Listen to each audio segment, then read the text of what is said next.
Children of War by Deborah Ellis. Voices of Iraqi Refugees. What is a refugee, son? A survivor? It's a survivor, yes. A person that leaves one country and goes to another country and says, please help me. My country's destroyed, it has bombs. There were Hiroshima. What happened in Hiroshima and Nagasaki? The atom bombs were dropped in those two Japanese cities. This is copyright 2009. Alright, so let's begin with the first story. To all the families who shared their stories with me. Again, this lady is Deborah Ellis. A refugee's life is never an easy one, but it's especially tough on young people who are robbed of what should be the most formative, promising, and exciting years of their lives. At a time when they should be full of hopes and dreams for the future, they are instead faced with the harsh reality of displacement and privation.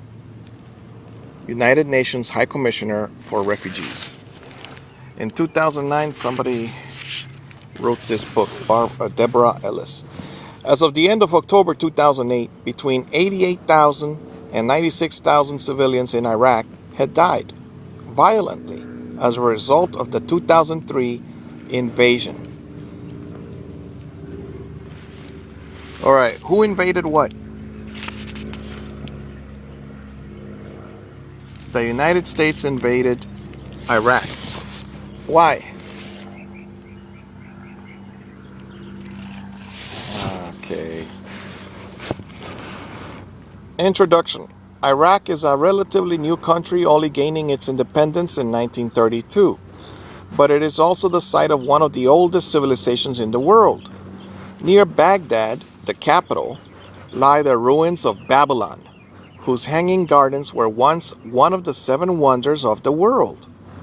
The oldest written stories in the world, the Gilgamesh cycle, also come from there.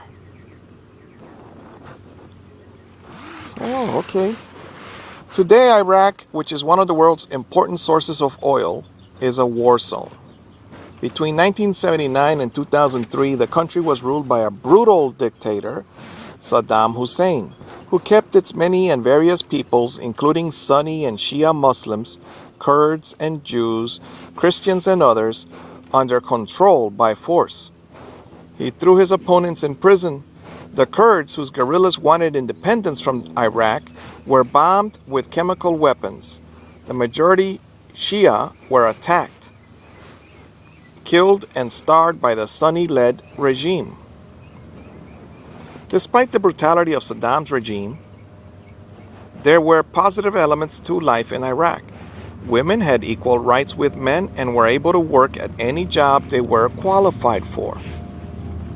There were many great writers, universities, and a vibrant intellectual life, though not one that allowed open criticism of the dictator. There was free education for all boys and girls and excellent health care. So at the same time that opponents of the regime were tortured and killed, in general, people who went along with the government led a fairly decent life.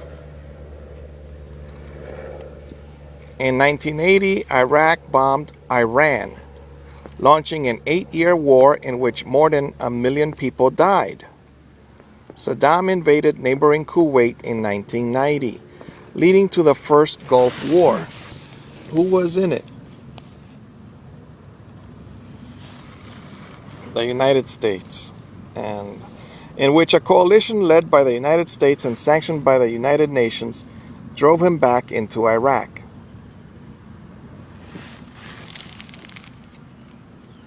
Are you there, son? Okay, he fell asleep. Enjoy, son.